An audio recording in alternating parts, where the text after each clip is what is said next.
Today's video is going to be on the spider hole. Now there is one issue with spider holes that I blame on a reporter that didn't know what they were talking about in 2004 when Saddam Hussein was captured. They said that he was hiding in a spider hole. He wasn't. He was hiding in a bunker. Now, a spider hole typically could be considered a one-man foxhole. That's about what it is in size, and it is just used primarily for ambushes. That is what the Viet Cong did with theirs. Now, when I did a little bit of a lookup on the history of them, I came across that they were first used in the Pacific during World War II. At that time, they referred to them as octopus pots. The Japanese soldier would dig them into the ground, pop out, toss grenades, put mines underneath tanks, whatever they were planning on doing in their suicide attacks. And people that knew Japanese culture said that they resembled the pots used for capturing octopus. During the Vietnam War, the same tactic was employed by the communists, and someone in, most likely, the US military started calling them spider holes because they look similar to the holes used by trapdoor spiders that they would jump out of, capture their prey, and then pull them back into the ground. Now, what we have here is one-man position. Like I said, they're typically used in ambushes.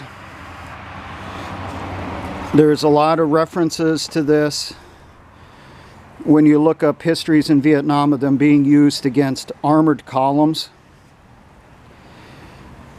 The VC would hide down inside with a law rocket as the US or South Vietnamese armored personnel carriers and tanks would travel by. They would then jump open, toss the cover off, fire the rocket into the back of the vehicle, which is its most vulnerable spot. Now, the hole should be big enough for you to fit down inside crouching. And you should be able to move back and forth a little bit inside. For depth, make it to about chest depth to armpit depth as you're standing inside the hole. This particular one looks like it's about 2.5 foot in on each side. The depth will estimate as about 4.5 feet. Now, the covers that are made out for it, as you see here, we got 6 sticks, 4 as an outside perimeter, 2 as an inside as a support, tied together with whatever you have. It could be 550 cord, it could be twine. I'm using some old leftover rope that we used in the garden this year, so it's going in the trash because it's too degraded now. I covered it with burlap. You can get burlap at your hardware stores and your gardening stores. Get the bags, slice it so along the 2 of the edges so that you can open it up and then fold it to go over the top of your frame. And then, if you can see here, I used some of the rope that I used to tie this together. I made holes, 2 holes inside the burlap, ran rope up over the outside, back inside, tied it off in here to hold it in place.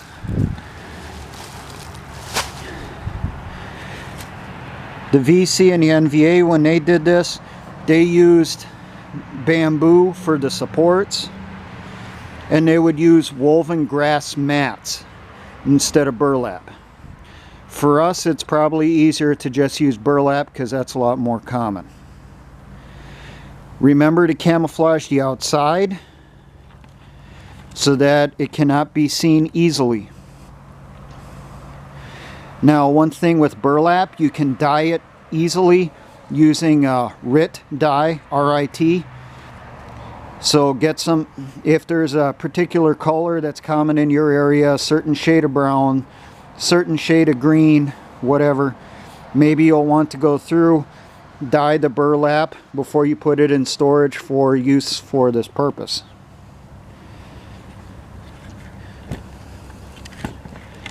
Now, I'll just show you something here. The amount of dirt that actually comes out of these holes when you dig it is pretty big. That's one little pile right there, and that's the other pile there. Now, the dirt that comes out of the hole as you dig it, you need to dispose of outside of the area where you're going to do the ambush. In Vietnam, they would dump them into bomb craters or toss them down into ravines, whatever is available. That would probably be the best option for us. Putting the dirt inside buckets or sandbags, transporting it to a nearby ravine or a draw, and dumping it down inside. Now, you might also want to camouflage the piles of spoil. That's what you call dirt you remove from excavations when building field fortifications or obstacles. You refer to it as spoil. You may want to camouflage the spoil in case the enemy comes through that direction and they come across the pile, that hopefully they won't notice it and realize that construction's been done in the area. And as you can see, here's the position with the cover back on. Now, something I will mention here. The front stick should probably be bowed up just a little bit so that you can see out from underneath, so that you'll be able to know when to initiate the ambush. This particular one, I had the one stick here which had a bow in it, and that was my peephole for me to see out. So I could see as the enemy would approach to know when to initiate the ambush. It could also help a little bit if the two cross sticks on the inside are bowed upward a little also, so that you'll be able to move around inside, move your head and stuff so you can get a better look. Construction time on this, I'll say it took me about hour and a half. It's going to depend on the soil, where you're digging at, the amount of roots and all that stuff. And it is going to, you also have to take into account that you have to construct a lid for it. Now, this is going to be a two-person build because you're going to have one person inside the hole, and after you get the lid on, someone's going to have to come through and camouflage it.